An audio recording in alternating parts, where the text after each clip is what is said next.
नमस्कार दोस्तों, मैं संदीप आपका स्वागत करता हूं आपके अपने YouTube चैनल बेसिक मैथ्स में। तो जैसा कि पीछे हमने नंबर सिस्टम के दो पार्ट्स किए थे, यूनिट डिजिट और नंबर ऑफ जीरोज।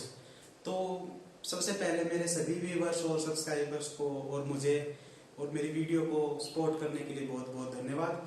तो आज हम नंबर सिस्टम का आगे का कंसेप्ट करेंगे, डिविजिबिलिटी रूल्स।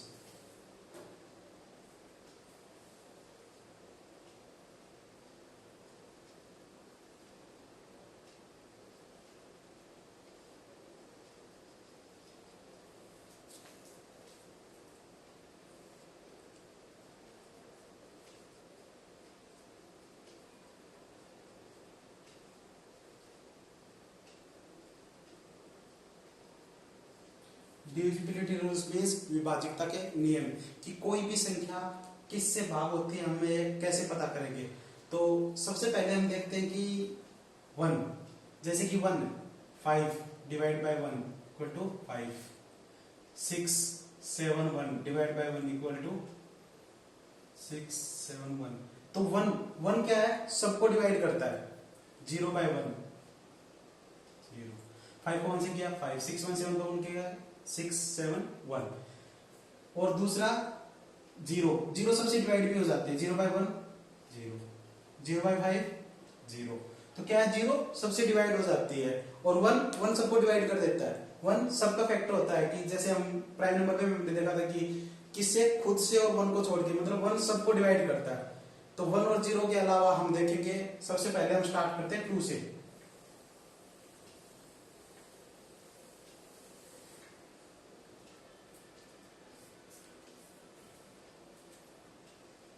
तो कोई भी संख्या दी हुई है हमें, तो हम कैसे पता करेंगे कि वो 2 से डिवाइड होगी या नहीं। तो 2 से डिवाइड होने के लिए हम उसका यूनिट डिजिट देखते हैं। जैसे कि कोई भी संख्या लिखी हुई हमारी 3 7 1, तो 3 7 1 में यूनिट डिजिट क्या है, 1। तो 1 2 से डिवाइड होता है नहीं, इसका मतलब ये संख्या भी 2 से भाग नहीं होगी। 4 2 4, इसका यूनिट डिजिट क्या है, 4। अगर 4 2 से डिवाइड होता है तो ये संख्या भी 2 से डिवाइड होगी। तो 2 से डिवाइड करने के लिए हम क्या देखते हैं, तो 2 से डिवाइड होने के लिए हम देखते हैं last 1 digit of any number. किसी भी संख्या का आखिरी अंक अगर 2 से भाग होगा तो वो संख्या भी पूरी 2 से भाग होगी। अब देखें 2 के बाद 2 दूनी 4 की हम लास्ट 2 डिजिट। 4 2 जा 8 के लिए हम क्या देखेंगे, लास्ट 3 डिजिट। 8 2 जा 16 के लिए हम क्या देखेंगे, लास्ट 4 डिजिट। और 16 2 जा 32 के लिए हम क्या देखेंगे, लास्ट 5 डिजिट। अगर किसी भी संख्या का इकाई का अंक 2 से भाग होता है तो संख्या भी 2 से भाग होगी। अगर लास्ट के 2 अंक 4 से भाग होते हैं तो संख्या भी 4 से भाग होगी। लास्ट के 3 अंक अगर 8 से भाग होते हैं तो संख्या भी 8 से भाग होगी। लास्ट 4 अंक अगर 16 से भाग होते हैं तो संख्या भी 16 से भाग होगी। और लास्ट 5 अगर 32 से भाग होते हैं तो संख्या भी 32 से भाग होगी। तो ये पहले हमारे 2 4 8 16 और 32 का हमने डिविजिबिलिटी रूल देखा कि कैसे हम पता करेंगे कोई भी संख्या 2 4 8 16 और 32 से भाग होगी। इससे आगे देखते हैं हम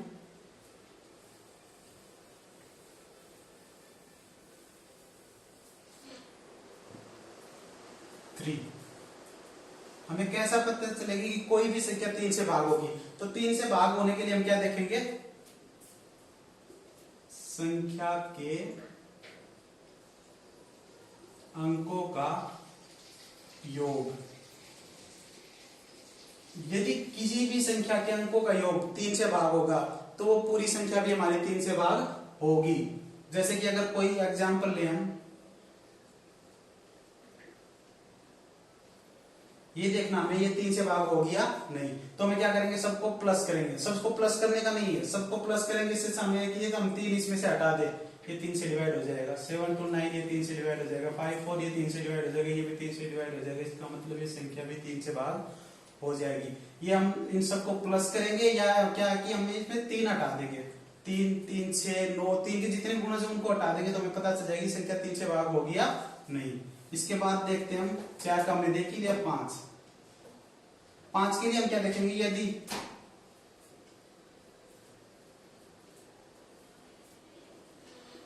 किसी संख्या का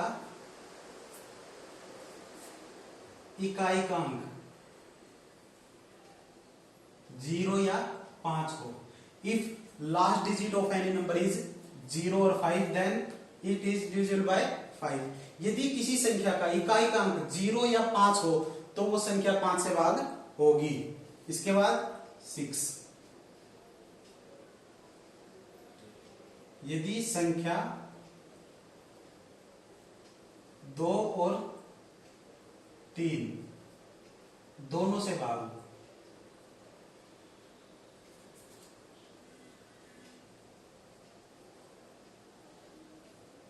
यदि संख्या 2 और 3 दोनों से भाग होगी तो वो संख्या कोई भी संख्या 6 से भी भाग होगी।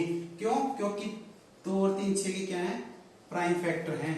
इसका मतलब अगर 6 से कोई संख्या कैसे भाग होगी तो उसको पहले हम देखेंगे। यदि वो संख्या कोई 2 और 3 दोनों से भाग हो रही है इसका मतलब वो 6 से भी भाग होगी। इसके बाद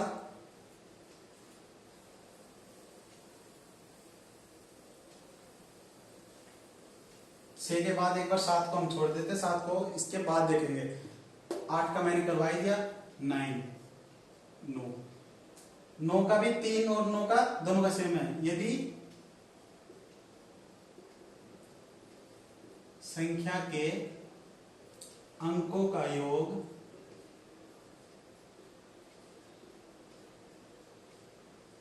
9 से भाग होगा तो संख्या भी 9 से भाग होगी। जैसे कि कोई भी संख्या हमने लिख ली 2 7 1 8 6 3 5 4, ये संख्या है। हम देखेंगे 9 से भाग करना है, तो 9 से भाग करना है तो मैंने पीछे बताया था 3 से वैसे ही 9 काट दो, इसमें से ये 9 कट गया, ये 9 कट गया, ये 9 कट गया, ये भी 9 कट गया। इसका मतलब ये संख्या भी 9 से भाग हो जाएगी। इनको प्लस करने का कोई जरूरत नहीं है, हम क्या करेंगे उसमें से 9 माइनस कर देंगे।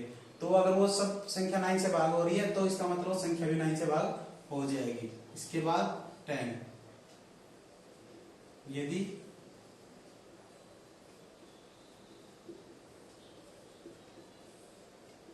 इकाई का अंक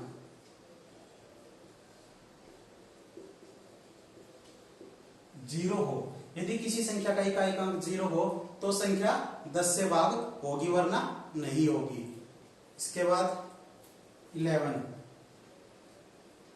के लिए क्या देखेंगे हम, यदि संख्या के सम तथा विषम स्थानों पर आने वाले अंकों के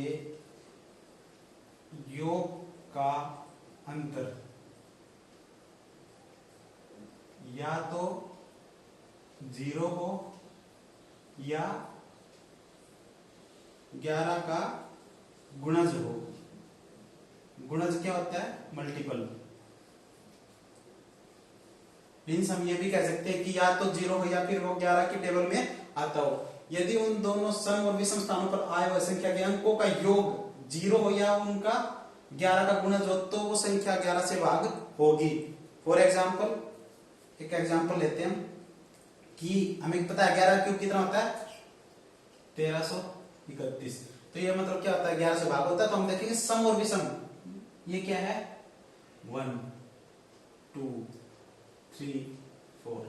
तो सम स्थानों पर आए हुए अंकों का और विषम स्थानों पर, तो सम स्थानों पे कितना है, 3 और 1 कितना है, 4। विषम पे कितना है, 3 और 1 4, और इन दोनों का अंतर कितना हो गया, 0। तो इसका मतलब ये संख्या 11 से भाग होगी। सम और विषम स्थानों पर आए हुए अंकों का योग का अंतर देखना हमें, यदि वो भाग हो रहा है तो संख्या भी भाग होगी। एक संख्या और लेके देखते हैं।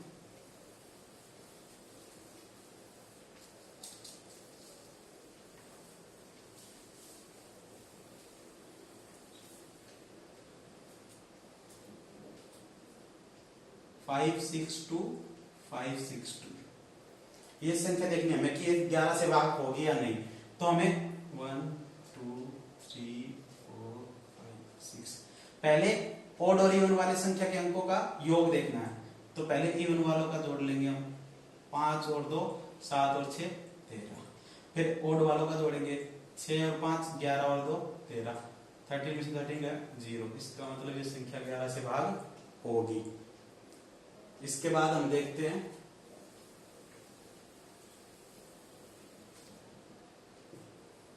12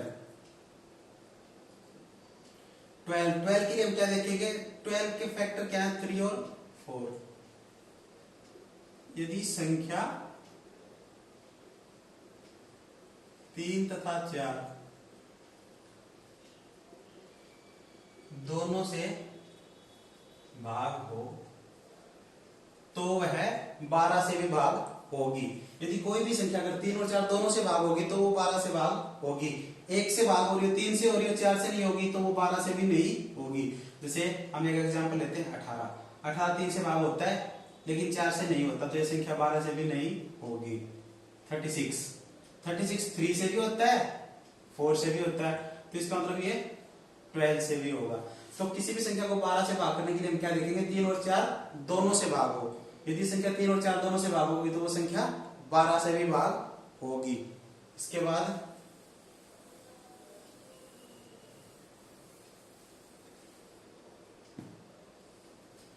13 का देखते हैं। 13 से कैसे पता चलेगा, तो 13 के लिए हमें क्या देखना है, इसका ओड फैक्टर होता है कि ओड फैक्टर होता है इसका +4। इसका ओड फैक्टर बोलते हैं, सिम्युलेटर बोलते हैं। इसका ओड फैक्टर होता है 13 का, कितना होता है, +4। मींस संख्या के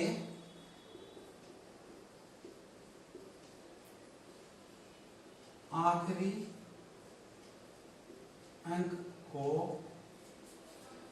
4 से गुणा करके बाकी बची संख्या में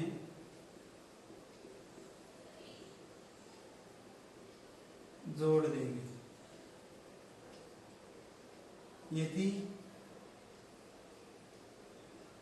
फिर वह 13 से भाग हो तो संख्या भी 13 से भाग हो जाएगी। जैसे कि एक एग्जांपल लेते हैं 52 पता है हमें 13 से भाग होगा। हम लास्ट डिजिट को देखें, लास्ट डिजिट कितना है इसका, 2। तो हम 2 को मल्टीप्लाई किससे करेंगे, 4 से, और फिर प्लस किस में करेंगे जो बाकी बच गया। तो 2 4 जा 8 और 5 कितना हो जाएगा, 13 से भाग होता है तो संख्या भी 13 से भाग हो जाएगी। कोई और एक दो बड़ी संख्या लेके देखते हैं। 5 8 4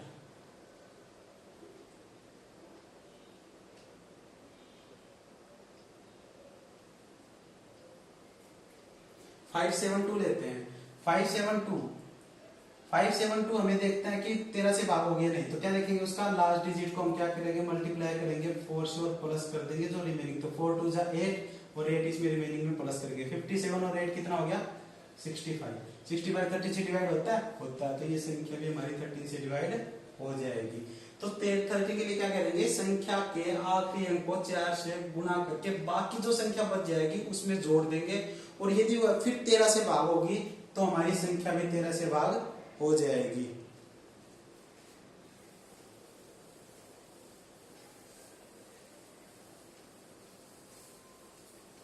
इसके बाद हम देखते हैं 14।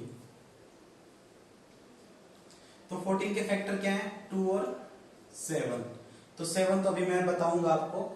तो 2 और 7 तो 14, यदि संख्या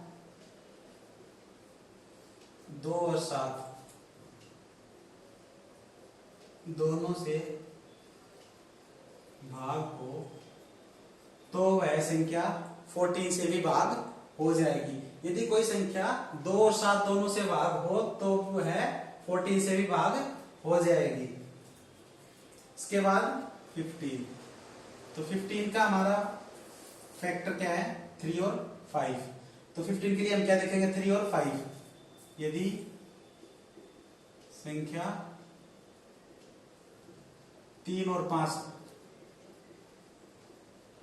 दोनों से भाग हो तो वह संख्या 15 से भी भाग हो जाएगी। जैसे कि हम एग्जांपल के लिए 45 लेके देख सकते हैं कि 45 3 से भाग होता है, 5 से भी होता है, 15 से भी होगा। और कोई एग्जांपल लेके देखें हम 27 है, 27 3 से होता है, 5 से नहीं होता, तो 15 से भी नहीं होगा।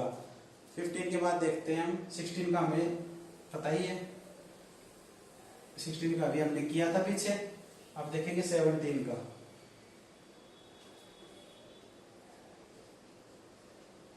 17 का भी हमारे ओड फैक्टर से होगा क्योंकि ये क्या हमारे प्राइम नंबर्स हैं। और 17 का ओड फैक्टर क्या है? -5। यदि संख्या के आखिरी अंक को 5 से गुणा करके बची संख्या से घटा देंगे। -5 है तो घटा देंगे, पीछे हमारा प्लस था तो हमने प्लस कर दिया था। तो हम 17 का देख लेंगे, कोई भी एक संख्या ले लो। 17 का स्क्वायर कितना होता है? 289। हमें क्या करना है? लास्ट डिजिट को मल्टीप्लाई करना है किससे? 5 से। तो 9 5 का कितना हो गया? 45। और 45 को इसमें से माइनस कर देंगे। 28 में 45 को माइनस करेंगे तो क्या आएगा हमारा? 17 आएगा। तो 17 से डिवाइड होता तो ये नंबर भी 17 से डिवाइड हो जाएगा। प्लस माइनस से कोई मतलब नहीं, हमें देखना उनका डिफरेंस, उनको बाकी में प्लस माइनस करेंगे। अगर वो 17 से डिवाइड हो रहा है तो संख्या भी हमारी 17 से डिवाइड हो जाएगी। एक और एग्जांपल लेते हैं 1904। तो 1904 तो हम लास्ट डिजिट को क्या करेंगे? मल्टीप्लाई करेंगे किससे? 5 से। तो 4 5 जा 20। और जो रिमेनिंग है उसमें से क्या कर देंगे? माइनस कर देंगे। 190 में से 20 माइनस किया तो कितना बच गया? 170। और 170 17 से डिवाइड होता तो ये नंबर भी 17 से डिवाइड हो जाएगा। इसके बाद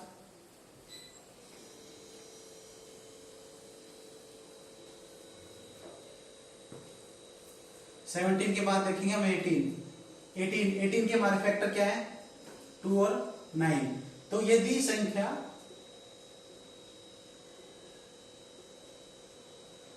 2 और 9 दोनों से भाग हो,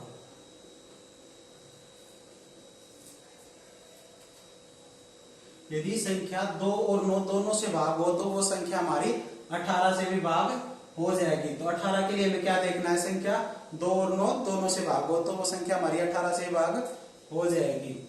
इसके बाद 19। तो 19 में क्या देखना हमारा? 19 में हमारा ओड फैक्टर यही प्राइम नंबर है, वो इसका ओड फैक्टर क्या है? +2 कि मतलब आखिरी संख्या को वही है, आखिरी संख्या को 2 से मल्टीप्लाई करेंगे और बची हुई संख्या में हम जोड़ देंगे। जैसे हम कोई एग्जांपल लेते हैं 171। इसका लास्ट डिजिट क्या है? 1 को मल्टीप्लाई करेंगे 2 से, कितना आ गया? 2 और 2 इसमें प्लस कर देंगे। 17 और 2 कितना हो गया? 19। तो ये 19 से डिवाइड हो रहा है तो ये नंबर भी हमारा 19 से डिवाइड हो जाएगा। 361 लास्ट डिजिट को मल्टीप्लाई करेंगे 2 से और इसमें प्लस कर देंगे 2, कितना होगा? 38। तो 38 इसका मतलब ये 19 से डिवाइड हो रहा है तो इसका मतलब ये नंबर भी हमारा 19 से डिवाइड हो जाएगा। इसके बाद देखिए हमने 7 का छोड़ा था, जो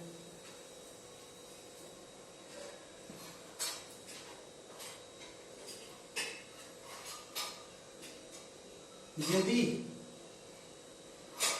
कोई अंक लगातार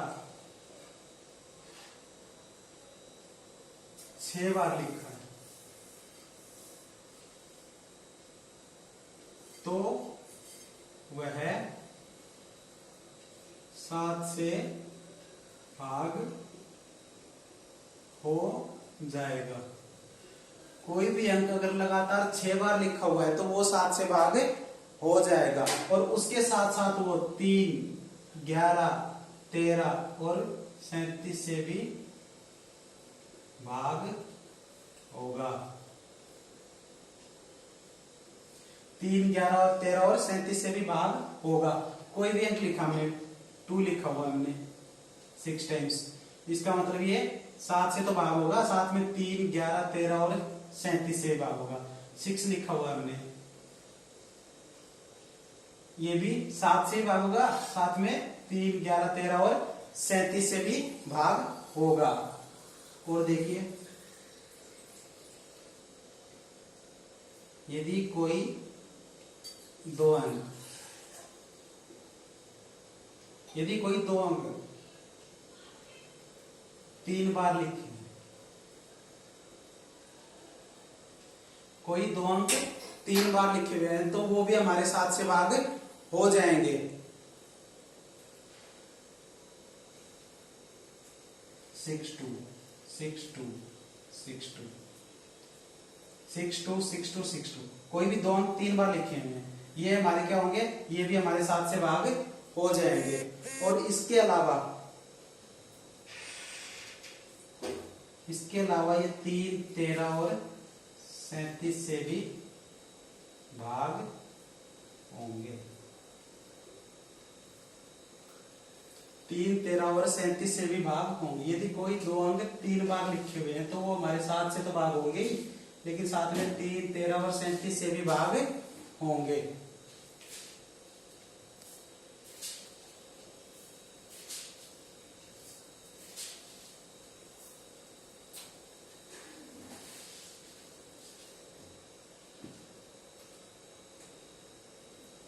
यदि 3 अंक,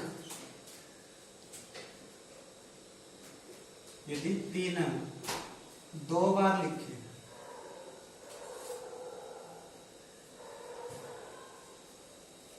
तो वह भी 7 से भाग होगा। यदि कोई संख्या, कोई 3 अंक हमारे 2 बार लिखे हुए हैं, तो वो संख्या भी हमारी 7 से भाग होगी। और उसके साथ साथ 11 और 13 से भी, तो वो संख्या हमारी 11 और 13 से भी भाग होगी। 7 8 5 7 8 5, ऐसे 3 अंक 2 बार लिखे हुए हैं, तो हमारी ये 7 से भी भाग होगी, 11 से भी होगी और 13 से भी भाग होगी। एक हमारा 7 का ओड फैक्टर, जैसे कि हमने प्राइम नंबर्स का देखा था, 7 का देखा, 13 का देखा था, 17 का देखा था, 19 का देखा था, हमारा इसका भी जो हमारा 7 का भी ओड नंबर है, और 7 का हमारा जो ओड नंबर है वो है -2। मतलब वही चीज है, हमारी किसी भी संख्या के आखिरी अंक को हम 2 से मल्टीप्लाई करेंगे और माइनस कर देंगे। जैसे कि एग्जांपल के लिए हमने 3 4 3, 343 से 7 की क्यूब होता है, आखिरी अंक 2, इसको मल्टीप्लाई, सॉरी यहाँ पे अंक 3 है, इसको मल्टीप्लाई किया हमने 2 से, तो 3 2 जा 6, और इसमें से माइनस कर देंगे। 34 में से 6 माइनस हुआ तो 28, 28 हमारा 7 से डिवाइड होता है, इसका मतलब ये हमारा 343 भी हमारा 7 से डिवाइड होगा। तो हमने 2 से लेकर 19 तक सभी के डिविजिबिलिटी रूल्स आज याद किए हैं, कौन सा किससे डिवाइड होगा, क्योंकि आगे हम रिमाइंडर थ्योरम करेंगे, जिनमें हमें बहुत सहायता मिलेगी इनसे। और इनके ऊपर जो क्वेश्चंस है वो भी हम नेक्स्ट वीडियो में हम इनके ऊपर भी क्वेश्चन किए होंगे। आई होप कि मैंने जितना भी आज आपको डिविजिबिलिटी रूल्स जो भी आपको समझाया है वो आपको अच्छे से याद हुआ होगा। तो अगली क्लास में फिर मिलते हैं, तब तक थैंक यू, टेक केयर, पढ़ते रहो।